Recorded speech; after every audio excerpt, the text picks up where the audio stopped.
to another edition of New Apartment Radio Podcast. I'm Bill. I'm Jackson. And today we're going to hit you with a little 7x7. Now, Jackson, explain to the listeners what 7x7 means, because you had to explain it to me. Yeah, so a 7x7 it's not very rarely 7x7. Most time it's either 3x3, a 5x5, or 10x10. And it's just a grid of albums or games or songs, whatever that you enjoy, that you like, or whatever it may mean to it. Instead of doing a top 10, top 100, you do a 5x5, 10x10 to showcase your favorites without necessarily ranking them. So technically you're multiplying. That's where 7x7 is. We got 49 albums here is what we have, each of us. Now, with this being said, it was a lot harder than we thought it was going to be. Very difficult. Originally, the plan you wanted to do was a 5x5, right? We were going to do 25 albums, but then I couldn't narrow it down. I doubt you could. I couldn't either. I had a hard time narrowing it down to the 49, and I think this will be an interesting look into what makes Jackson and myself tick for music. I am pretty sure we learned a lot about ourselves just by deciding what we were going to pick. Yeah. So, and that being said, I will have you go first. You want me to go first? I want you to go first. Right. This was your brainstorm. Let's see what we got. I'll just start from the top left. So the first one is Iron Maiden, Number of the Beast. This is by far one of my most nostalgic Iron Maiden albums. I remember as a kid, me and my sister would sing the title track and Run to the Hills on repeat constantly. And even for the one song, Run to the Hills, I did a school project for it. I did a whole slide deck of explaining the lyrics for a history class, which is really cool. But yeah, so that's just one of my more nostalgic albums. It's not necessarily one of my favorites. It's definitely up there, but it's not my favorite. Next up, we have Megadeth, So Far, So Good, So What. This album, the album entirely doesn't mean a whole lot to me. It's a really good album, but the main reason I have it on here is the one song, In My Darkest Hour, is probably my favorite, if not second favorite Megadeth song. It's just amazing. If you haven't listened to it, definitely check it out. It's great. And that's pretty much the whole reason I have it on there. It's also got a cover of Anarchy in the UK. Ah, a classic. Good old Sex Pistols. Yeah. But actually, I know this sounds weird, but a little side note here. I can't think of his name now. The guy in this, Sid. Yeah. And what was the other famous? There was two of them that were famous in the Sex Pistols. Names. Johnny Rotten. That's it. Thank you to our special friend out there who called that one. But I think it was Sid who he sang a version of My Way. Oh, really? Yeah, and Frank Sinatra actually gave him the thumbs up on it and loved his version of it. And it's a horrible version in lyricalness wise. Like, he says like words I'm not even gonna say it right now, but that's really funny. Bad. Yeah, so Frank Sinatra gave the thumbs up to a My Way by the Sex Pistols. Yeah, that's something. It is. Okay, you learn something new every day. You do. The next album is Michael Jackson's most iconic album, Thriller. It's his best album. I can't say anything else about it. I've grown up listening to Michael Jackson for my whole life, and that's just his best album. Was this nose number one still for him? Nose what? He had many nose jobs over probably. Yeah, still it's his original nose for Thriller. My next album is Sabaton, The War to End All Wars. This was Sabaton's most recent album, and for me, it's their best album. I think it's got the most consistent sound. It's got the best guitar work. It's got the best vocals. It's killer, and the stories that they tell are amazing. So the next album is Ice Nine Kills' his newest album, Welcome to Horrorwood. This album is probably the first album that I heard from them, the first one that I listened through, and they have very quickly become one of my favorite bands of all time. They're catchy but heavy at the same time. Their songs are all about horror movies, which is cool, but even though I haven't watched most of horror movies, it's still really cool to know where it comes from. It's a very cool thing. They found a kind of like a gimmick, a niche, right? They went with that, and it's working for them. Yeah. There are other bands that do it, but I think Ice Nine Kills does it best, at least for me. The next album is Megadeth's Countdown to Extinction. This is by far their most popular, with the hit track Symphony of Destruction. But the real reason that this is on here for me is the song Sweating Bullets. This was another song that, just like Run to the Hills, I listened to a lot with my family when I was young, and me and my sister used to sing it all the time. It's an amazing song, and very creepy too. The next album is Avenged Sevenfold's Nightmare. This album is very sad because this was the album that they released after the Rev has passed, and a lot of his influence is on here, but it's not necessarily him writing it. Right. Like, he wrote, I think, most of the songs, but there's 2 or 3 tracks that they were original. Okay. It's just it's their best album for me. It's sad. It's just really good though. Nice. No, not nice in that, but I mean, just nice, Nice in he that. died. Yeah. Nice that you found meaning for Yeah. I guess we'll do row for row. Yeah, That we'll do that, okay. yeah. Yeah. All right. So I have no order. I randomize these albums, so I'm just yeah. So here we go.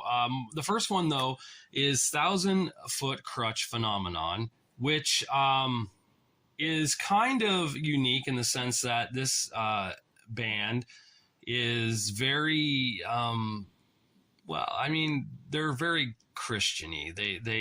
They love the Lord, but you wouldn't know it in the sense that they rock hard when they play. There's nothing wrong with that. No, it's not. You think of a Christian rock band and you don't really think of like rocking out hard. They do it well. And this was the album, of course, that a buddy of mine introduced me to many, many years ago when I was going through a breakup. He said, check out this album. And it changed my life. I loved the album and I became a huge fan to the point where I've gotten everything of theirs since, but that is the one album by them that really struck with me hardcore. Speaking of Christian rock, if you didn't know, Iron Maiden's most members are Christian, and they have a lot of Christian music. So just because it's Christian beliefs or whatever doesn't mean it's bad. It's oftentimes just as good. Do you know that Creed was considered Christian rock? Really? At one time, yeah. And a little side note, MXPX is as a punk band because you only get their albums in a Christian store in a town near us. So that's funny. The next album I went with was Stone Temple Pilots' Purple. This would be their second album in their discography. This is where Scott Weiland lost his balls, as a lot of people say. He went from sounding like I am to is it you? Is it me? Search for things that you can't see. Like, it was just way different. I get they were trying to get out of the grunge sound. I don't think STP ever were a grunge band. I think that they got grunge adjacent. Yeah, like Alice in Chains, who I love too, and who I probably should have picked as well. I love Alice in Chains, but I didn't. Just 49 albums. Like, you think certain bands and albums kind of go over your head here when you're trying to do this. But Alice in Chains, STP, bands like that weren't really grunge. They were rock and roll. They just kind of got put there. But Purple was a killer album. And the last track on that album is amazing. It's not even Scott Weiland singing. It's some show tune guy that they found at some place. I think it was like Las Vegas. And the guy's like, the second album, 12 gracious melodies. And it's just so just corny, but it's a perfect way to end the album.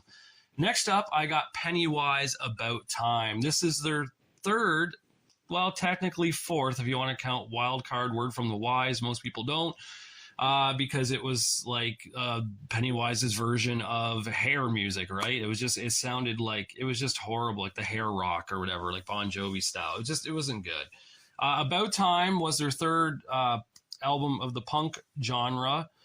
Every track is amazing. I just listened to this album actually about a week or so ago, and I still love it to this day. It just stands with the test of time as a great album.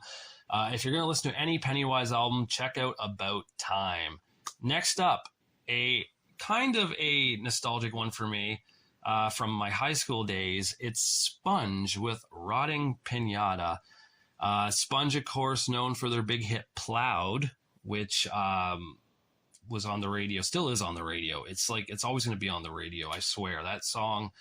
It was also on Empire Records, which pissed me off because when I was a teenager, I had the Empire Records soundtrack. I borrowed it off of a friend of mine, and I ended up like keeping it. Of course, like that's what you do back in the day. You borrow something, you don't give it back. Yeah. And it wasn't on there. I'm like, really? This song is like, why isn't it on? It irked me. So finally, years later, I got the album. And thanks to my girlfriend getting me the vinyl just over a year ago, it's now in the collection and on heavy rotation at times still.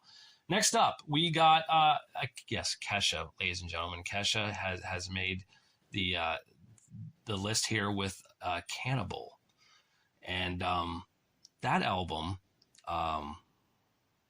was pretty much just Animal Part 2.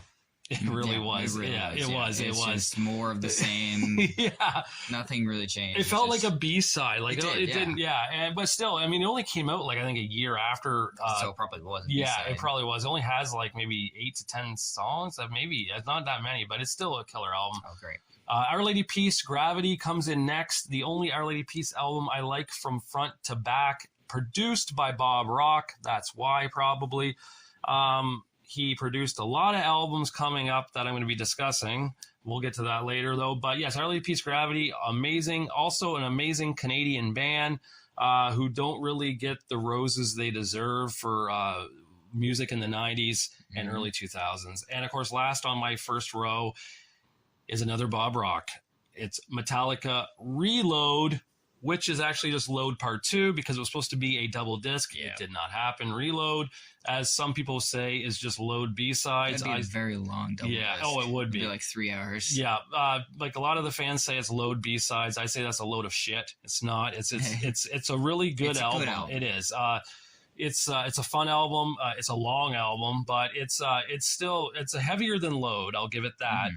But it just gets overlooked, and it's a shame. Maybe because the cover art's so shitty. I don't know. Both are, yeah. I think Load's better, but Reload. Reload has some really kick-ass tracks, like Fuel, The Unforgiven 2, which is an amazing version. Yeah, man, there's some Attitude is on there, and Fixer, and Memory Remains. The parody of.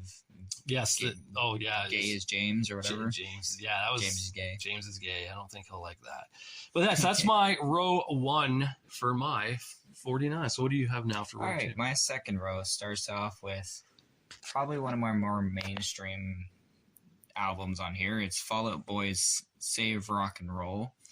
This album, I've listened to the first track on one of the Percy Jackson films. They had My Songs Don't Know What They Do in the Dark or whatever the hell that song is. Yeah. That was in one of the Percy Jackson films, and I loved it. And then I went back and listened to the full album, and it's not necessarily all the songs I like. There's some songs that are just kind of odd, but it's a cinematic masterpiece. They did a whole YouTube series on it and videos, and it's just so good. And the title title track with Elton John is surprisingly really good. You wouldn't think so, like Fall Out Boy and Elton John, but it kicks ass. Elton John has done stuff with Eminem. He's done stuff with Miley Cyrus. Yeah. He's creative. He's good. My next is probably what I'd consider the most underrated Metallica album. That's Death Magnetic. This album is very close to being my favorite. It falls right behind Master Puppets, but this album just kicks ass. The production, not so good. They probably could re-record it and it'd sound much better and probably be one of their best albums, but the songwriting is just, it's that old 80s thrash with a 90s twist. Well, maybe that's why they recorded it like that. Maybe. They wanted that feel. Maybe, and I think that's part of it, but also it was recorded on a toaster. I don't know. It's just not good. If a toaster can record stuff, this would help us out. Yeah. One of the interesting things about it is that Rick Rubin, who produced it, he told them when Metallica goes into the studio, they record and they write all their stuff in studio. Yes, that's right. But for Death Maniac, he told them, come to the studio with stuff written. You're coming here to record, not to write music. Oh, wow. So that's why they were able to write all these thrash hits, is because they went back, they listened to their old stuff, and they wrote it before coming in. And they had influence. Yeah, they had a much speedier recording process. And they also had 4 extra tracks that they took off. They had like 20 something tracks when they recorded. What's the number on there? How many? There's 12 on the album. Then they had Beyond Magnetic, which is 4 more. Right. They ended up recording 27, I think, and they had to cut it down. Oh wow! I wonder what happened to that. All that did they end Not up on all of it's Hardwire? good. Like like did maybe they just, some of it probably did, but I think a lot of it it wasn't that great, and they couldn't really fit it in because it was mainly riffs and whatever. Yeah. The next album is Michael Jackson's 4th biggest hit. Really, it was like if you assume his career starts at Off the Wall, which is his start, like kind of debut as his new solo career. This was his 4th album, Dangerous. Came out right after Bad, and it's just amazing from front to back. It had, actually a song that Given to Me, which was covered by 3 Days Grace. Oh right, yeah. It's a great track. It had, and you know that Slash from Guns N' Roses would play it live with Michael. Yeah. Oh yeah. He played a few of their songs. Yeah, he another song that he did, Black and White. He played that with them as well. And Jam was on there. It's just good record. It's a little bit softer than the other two, but it's good. The next album is Hammerfall Crimson Thunder. I can say I don't know that one. Yeah. This is a classic, kind of classic, 19 or maybe 2000. I want to say 2003, maybe early 2000s power metal band Hammerfall. This album, I mainly know it from my dad. He had a bus that we would rent or that we would go camping in, and he had a playlist of different metal tracks, and a few of the tracks from this album were on there, and it's great. It's very melodic, it's very epic sounding, which comes with power metal. Nice. The next song is one of the few albums that we cross over between the two, and that's Linkin Park's Hybrid Theory. That is true. Good album. Definitely my favorite Linkin Park album. Meteor is just as good, but for me, Linkin Park Hybrid Theory edges it out just a bit. But it's just perfect fusion between hip hop and rock and metal. The next album is one that most people probably don't know. It's not even an album; it's an EP, but I had to include it. It's just that good. It's Maury Calliope's debut album, Deadbeats. This album is 4 songs, but really it's 3 with a B-side, if you will. It's the first song is kind of like an acapella, just to showcase. Who is this? Maury Calliope is a American Japanese. So she's American. She moved to Japan, and she's raps in both English and Japanese, and it's just really good. I don't know. Yeah, she's also a VTuber, so she streams and does stuff online with a persona over her face, an anime girl persona.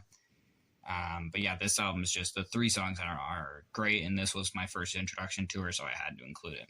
Nice. The last album on this row is another crossover, which we'll get to, is Green Day's American Idiot. Definitely their best piece for me. It's a conceptual masterpiece. It's such a good concept album. Yeah. And even if you're not into the whole concept, it shows the hit tracks like Broken Boulevard or Boulevard of Broken Dreams, American Idiot, Holiday, great tracks. Yeah. Wake Me Up When September Ends. Yeah, that's a great one too. Yeah. Okay, now I start off with my row 2. Also interestingly enough with Green Day, but only mine is Insomniac. This is the album that came out after Dookie, only a year later. It came out fast, out of nowhere. People were still enjoying Dookie. Dookie. You know what that means, right?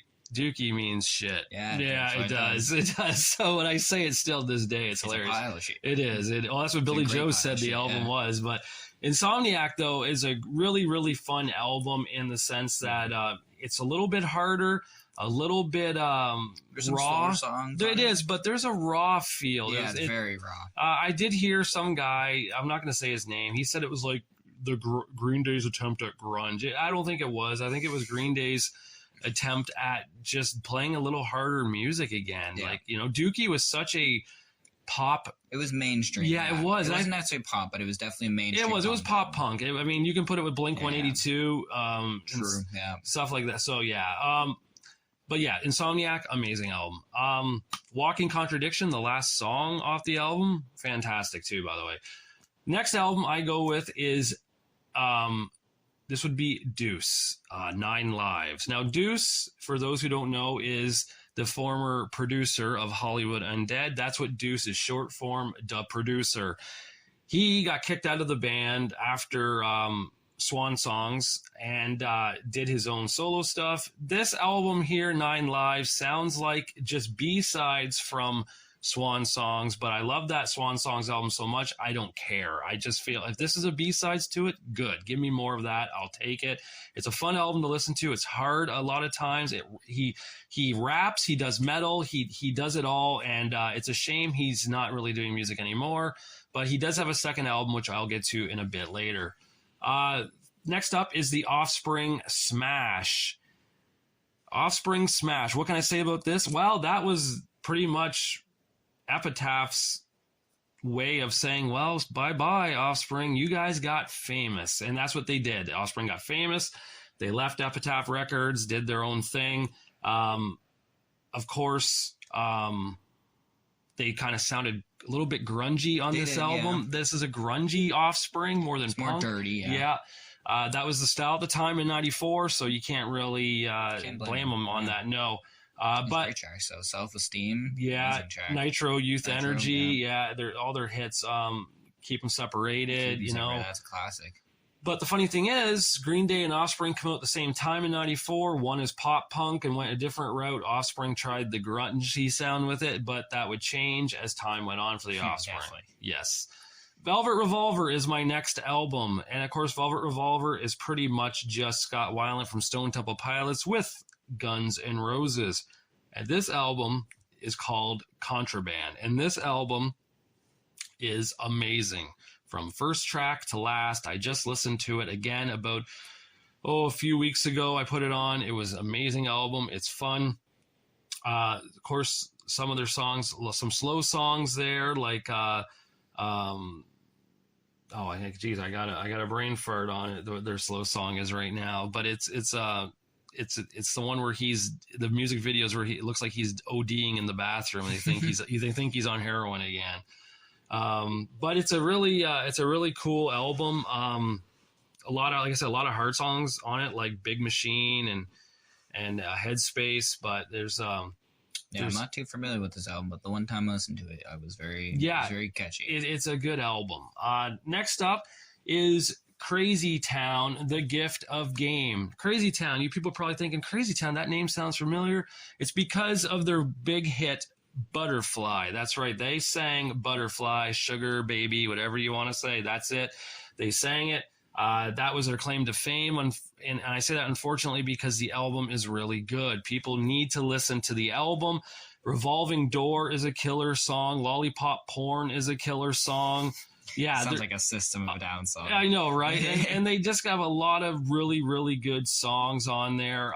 It's like the rap meets metal era, and that was the era. Of course, Limp Bizkit was huge. Limp Bizkit kind of started it. These bands then followed suit. Crazy Town was one of them, and this album was all about that. Next up, Deuce Invincible. That's his second and unfortunately last album.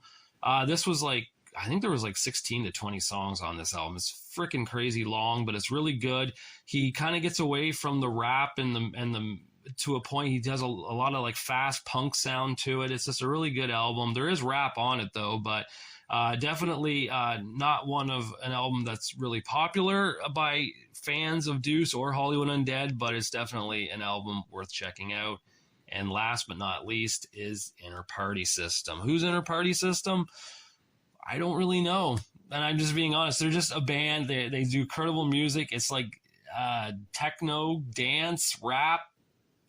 I don't know. It's just it's even got a little bit of romance to it, like the lyrics and the way he sings. It's too bad they're not together anymore. But their big hit the song was called Don't Stop.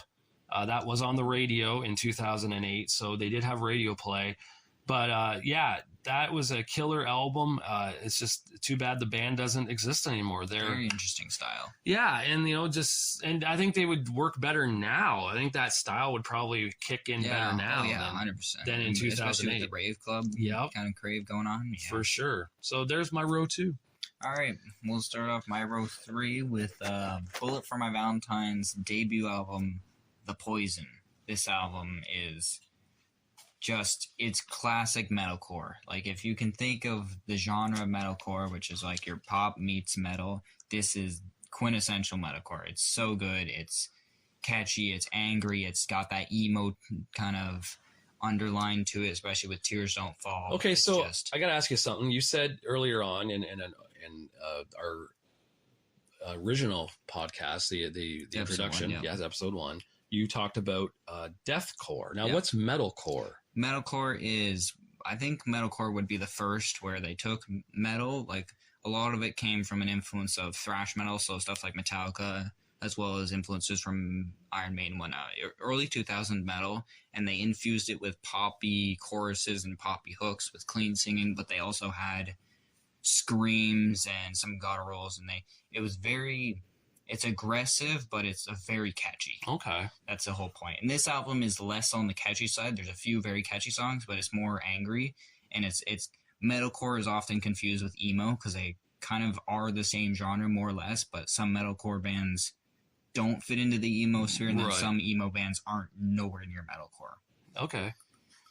But yeah, this album's just amazing front to back. It had the opening track had Apocalypta, which is a string band. They do metal covers, but on like cello and violin, which is amazing. And then they did on the deluxe edition, they did a cover of Metallica's Welcome Home Sanitarium. Oh, nice. And it's really interesting because it's almost faithful, like completely faithful, and then they do a few screams near the end, and it's really good. Nice. The next two albums, coincidentally, are both Judas Priest. My favorite two Judas Priest albums, I think they're best two. That is Painkiller and Screaming for Vengeance. I personally like Screaming for Vengeance more, but they're both amazing albums. It's traditional heavy metal, but it's the kind of beginning of power metal. They were one of the first influences. You had Robert Halford's incredibly high voice, and they're just really cool writing lyrics, and they're very good drums and guitars. It's just amazing all around. The next album is one that most people probably don't know. It's a soundtrack to an anime film called Your Name, or in Japanese, Kimi no Nawa. The soundtrack to this movie is amazing. It's a lot of the songs are done by a band called Radwimps, and they do kind of like a Japanese rock, but it's like it's hard to describe. It's kind of rock, but it's kind of like poppy. Okay. It's very interesting. I've had this. I don't know the whole soundtrack, to be fair, but the one song I've had as my alarm clock for 10 years or something now. It's just this soundtrack's amazing, and this movie is great. Not my favorite movie by this producer, but just a great soundtrack. The next album is Eminem's biggest album to date, I would say. Maybe his second biggest, depending on how you look at it, and that's the the Marshall Mather LP.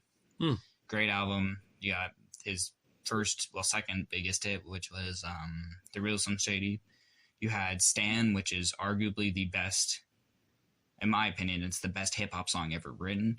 It's the only hip-hop song that I know that has a story rather than is just about the gangster life and whatnot. It's just killer track. You got Criminal at the end. You got The Way I Am, Kill You. All just great songs.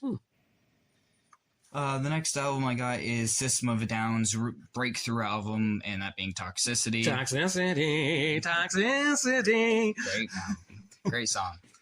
This is not my favorite System of a Down song or System of a Down album. There's a few weaker tracks on it, and especially kind of near the beginning, but you can't deny the incredible talent. Like, you got Toxicity, you've got Chop Suey, you got Aerials. Like, it's just incredible. And for right now on Amazon, you can get it for $29.99.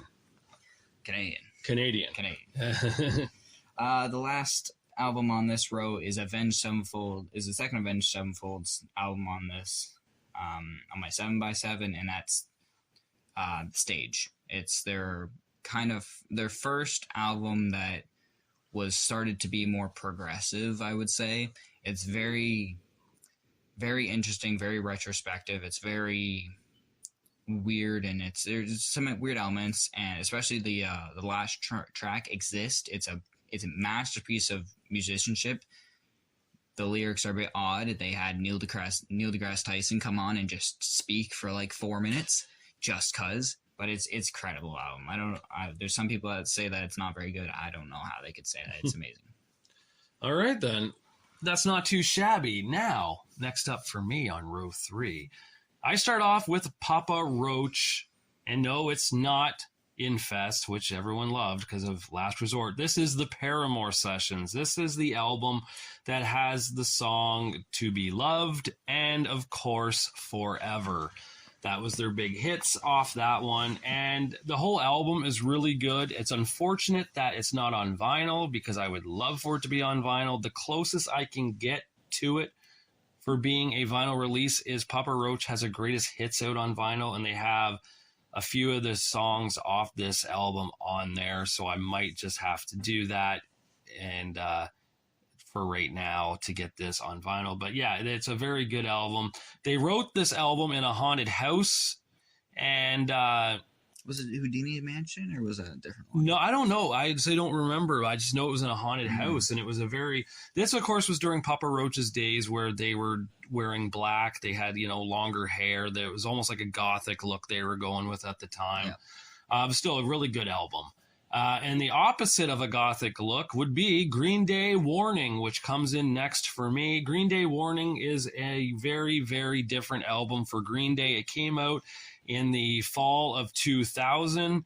Their big hit on that one was Minority, but my favorite song off the album is Church on Sunday.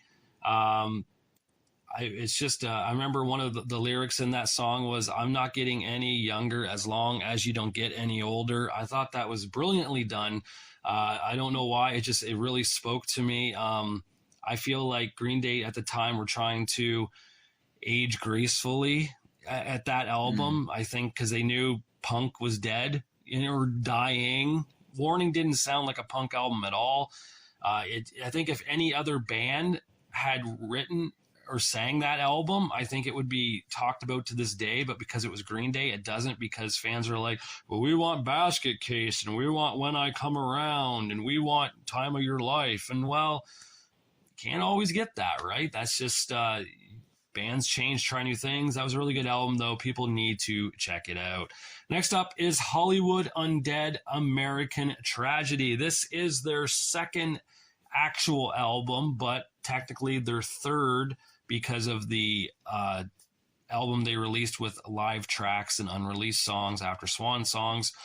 This is the first album without Deuce, and they have their new chorus singer here, Danny, singing. Definitely a lot harder, a lot edgier, a lot angrier. You can tell some of the lyrics were pretty much directed to Deuce. Very, very in your face album. Just if you're gonna fight someone, this would be the soundtrack you would want playing that album. It's just very intense. But the opposite of intense is very, very cool and calm and mellow, and that's what we get with 311, the Blue Album.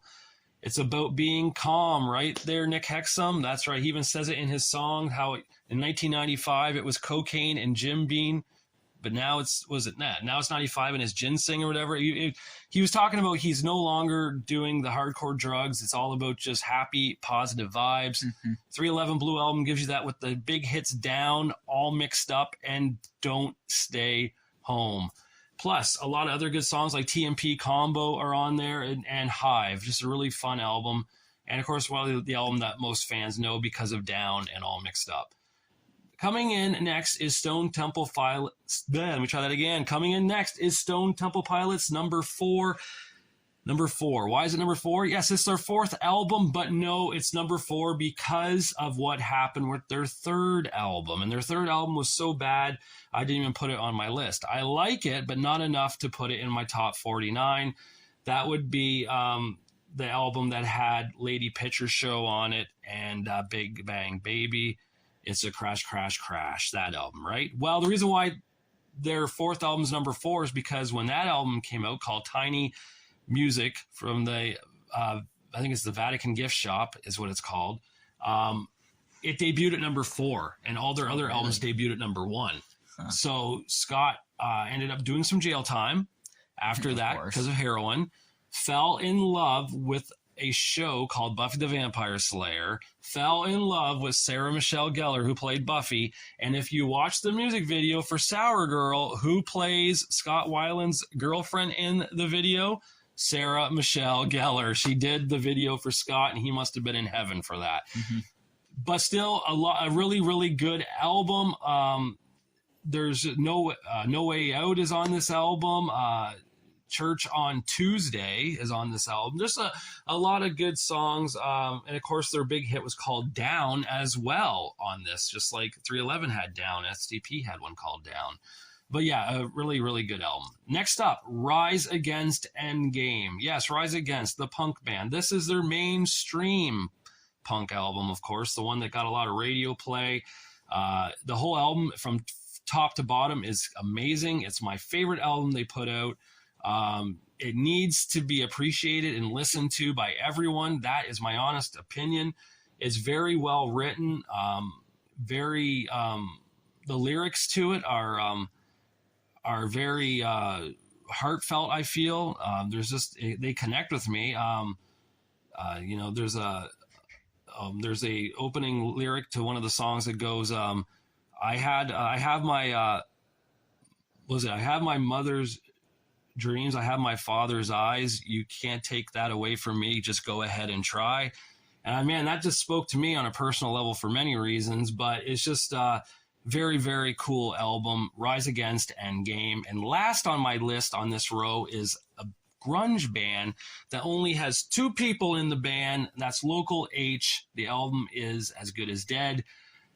Their big hit off that was Bound for the Floor. And of course, one of my favorite songs in there is called Eddie Vedder, who is the singer of Pearl Jam. And the lyric really hit home with me when I was a late teen in my early 20s when it comes to girls. And it was, if I was Eddie Vedder, would you like me any better? And I thought it's such a stupid rhyme, but it's so true. It's like, if I was someone else, would you like me? It really hit home with me then at the time. And I think most guys feel that way. Yeah, especially when you see these girls going for other guys and you're like, hey, I'm over here. When you're a single dude, it especially in your 20s, or late teens, it hits differently than when you're older. And that one hit me at the time. And so, yeah, I had to include that album. And again, only two people in the band, the singer, who looks like a black-haired Kurt Cobain, sounds like Kurt Cobain. And at the time, it was an African-American drummer. Nice. Was the drummer. He's no longer. Yeah, he's no longer the drummer anymore. They have a new drummer, but it's just two people in the band. That's impressive. Yeah. All right. We'll get started on my middle row.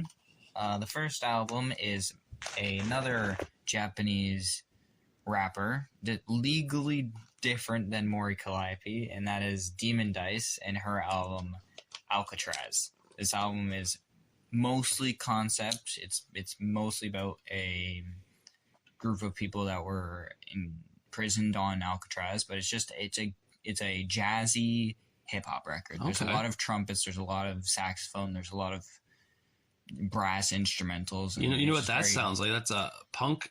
They had a term for that called ska. It's kind of, but it's mostly hip hop. There's some elements that are not, but yeah, it's a great album. Okay. The next is Ice Nine Kills' more or less breakthrough album, and that's the first Silver Scream. And this was kind of when they developed their niche. The album before, Every Trick in the Book, started that kind of horror-esque feeling, especially when they have the song about The Exorcist and about Carrie. But Silver Scream is definitely the quintessential horror metalcore album. It's heavy, it's sad, it's all over the place. One of my favorite songs on it that I don't think gets enough love is Love Bites. It's just a very good. Avril Lavigne? No. Love Bites. It's actually about the Werewolf in London, or American Werewolf in London. Okay. Movie. Yeah, it's a very sad, more like kind of ballady song. The next album is, in my opinion, the best metal album that's ever been written and recorded, and that is Megadeth, Rust in Peace. This album was the start of an amazing lineup for Megadeth, including Dave Mustaine, Dave Ellefson, Marty Friedman, and Nick Menza. They had the longest time frame with the concurrent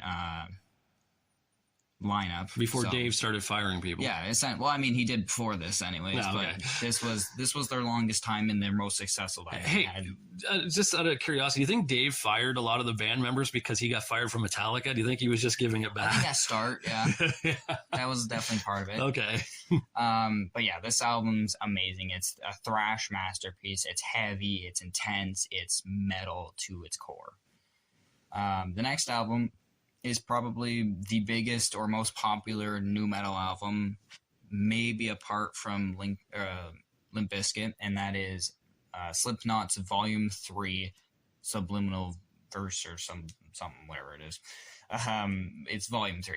This had Duality, Slipknot's biggest song to date, Before I Forget, which is one of my favorite Slipknot songs, Vermilion Part 1 and 2. This album is just... It's a good mix between nu metal and a more mainstream sound. Okay, I got to ask you something now. What is nu metal? You're gonna go there because you always give these terms, and I'm always, because back in my day it was metal. Yeah, it was metal. Yeah. It's been metal. They've made subgenres for a while, but nu metal is what you would consider Linkin Park, Limp Bizkit, Korn, Slipknot, System of a Down. Some people consider that nu metal. I personally don't, but if it has a turntable, it's probably nu metal. Yeah, it's turntable. It's hip hop mixed with metal. That's what the idea is. Okay. And a lot of times, turntables is one of the key points, and then harsh vocals. But yeah, Slipknot is definitely the leading member or leading band in nu metal, even if they no longer make nu metal. Okay, but they're definitely the biggest, apart from Limp Bizkit and maybe Korn, but. Yeah, Volume 3 is their first mainstream. Their first two albums were a lot heavier and a lot more aggressive, but this one was more mainstream, more radio friendly, and it's amazing. If you can hear a dog barking, it's Jackson's girlfriend. She's out. Oh, if only I had one. The next album is actually interesting. This is the first, generally the most accepted first metal album ever. That's Black Sabbath's debut album, Black Sabbath. This album and the title track specifically by Black Sabbath, it's gloomy, it's dark. It was originally made for I think the idea was when they made it, they wanted to make the soundtrack to a movie as an album, and they encapsulated that so well. It's very dark, it's very theatrical, it's very atmospheric, especially the title track where you have Ozzy screaming for help in the background during solos and whatnot. Do you prefer Ozzy solo stuff or Black Sabbath? That's hard because they're two different styles. Black Sabbath's more metally, more slower, more groovy, whereas Ozzy's solo stuff is a lot more rocky. Like, it's definitely more produced, radio friendly, maybe. Yeah, more radio friendly. They're different. I think I prefer Ozzy's solo stuff, but I haven't listened to a whole lot of Black Sabbath to begin with. The next album is Disturbed's Indestructible. This is my favorite Disturbed record. I think it's the most consistent throughout. It's definitely the most... I think a lot of people criticize Disturbed for being very samey because they had about 5 albums that sound the same. And while that may be true, I think this album does it the best. You have songs like Into the Fire, Indestructible, Criminal is an amazing track. Yeah, it's just good track or good album front to back. The next album is an odd one because it's the most recent Iron Maiden album, Senjutsu, and it's definitely not my favorite Iron Maiden album, nowhere close. But this was the album that started to get me into metal. When this came out in 2021, I was starting to listen to music more consistently and more thoughtfully, and I noticed that they released a single. Iron Maiden released a new single. I'm like, what is this? A new single? I've never been able to listen to an album as it come out. So I listened to the single, The Writing on the Wall. It's amazing single. And then they released another one, Stratego, amazing song. And then when they released the album, that was the first album that I was able to listen to on release. I listened to it the day it came out, and I was so happy. It was a really good record. At first, I didn't like all the tracks, but as I listened to it more, I started to love it. Oh, nice. But yeah, that was the first album that kind of got me into metal, and from there, I started listening to Iron Maiden's discography and getting into a lot of other metal bands. Nice. Well, for me now on the middle row, I start off with Kesha Warrior. Now, this is a unique album because it was during that time frame when bands would release just the normal album and a deluxe version with 4 extra songs and perhaps a different color pattern. Well, yes, Kesha Warrior had that happen. The deluxe one was blue, and of course, the normal one was green. Again, I don't know why artists do this. I guess I know the money. Yeah, they know the collectors are going to buy both. Yes, I own both on CD, but I only owned one on vinyl because only one came out with all the extended songs, plus remixes that were absolutely brutal to listen to, and I don't listen to them. Up next after that is House of Pain, Same As It Ever Was. Who is House of Pain? Well, House of Pain is known for Jump Around. Yes, the famous song. Old bouncy. That's right. The famous song from Mrs. Doubtfire. That's where it really got famous at, unfortunately. But Robin Williams, he knows where the money was, and he knew Jump Around was money, I guess. This, of course, is their second album, though. This has Back from the Dead on it, Same As It Ever Was. It's just Who's the Man. There's a lot of good songs on here. This is your favorite. It is. This is my favorite group. Yeah, and it's my favorite House of Pain album. It's almost like if you were to take what grunge was at the time and put it into rap, it's this album here. It's very grungy. It's just, again, it's in your face. It's just the lyrics are really well written. It's just a really, really cool album. Definitely totally the opposite of what their first album was with Jump Around. Next up is just a really, really personal favorite of mine. The Offspring, Ixnay on the Hombre. That, of course, is their follow-up to Smash. It came out in 1997. It has the hits All I Want and Gone Away on it. Gone Away, of course, really just a very, very sad song, but a very cool vibe to it, very cool beat. This album's just fun. It is. It's fast. It's hard. It has one of their best songs, Gone Away. Amazing song. That's like their best song. That's easily their best song. But like even their deep cuts on there, and I'm using that term from you. I got that term from you, a deep cut. Just really fun. Just a really good album. Like the stuff that you wouldn't be on the radio is actually kind of more enjoyable than stuff that's on the radio. Mm-hmm. So again, it's just a really, really fun album. Next up is Green Day, Nimrod. And this, of course, was the follow-up to Insomniac. This has the world-famous Seinfeld song that everyone loves, Time of Your Life. Thanks, Jerry Seinfeld, for getting that one over. Mm-hmm. Billy Joe loves you for it. I'm sure every time Seinfeld airs on TV, that episode, Billy Joe gets a little bit of the money from that. So, just a really cool album. I found that the hits were good, but, man, some of the other songs, like The Grouch The Grouch speaks to me now. The lyrics are like, when I was, how's it go? When I was young, I had big plans. Now I'm just another shitty old man. Like it just, I don't know. It just feels like, okay, I get what it is. You know, I was more energetic then. I had more plans.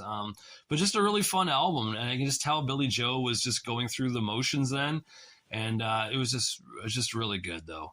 Next up is a live album. That's right. He's breaking the rules. That's right. The first live and the only live album, but just because this album is amazing. One of the best live albums. It is. It's Metallica S&M. Now, yes, S&M 2 came out many years later, and they took half the songs they did off this album, redid them, plus they did stuff off of Hardwire and Death Magnetic. Saint Anger. Yeah, and they did it well.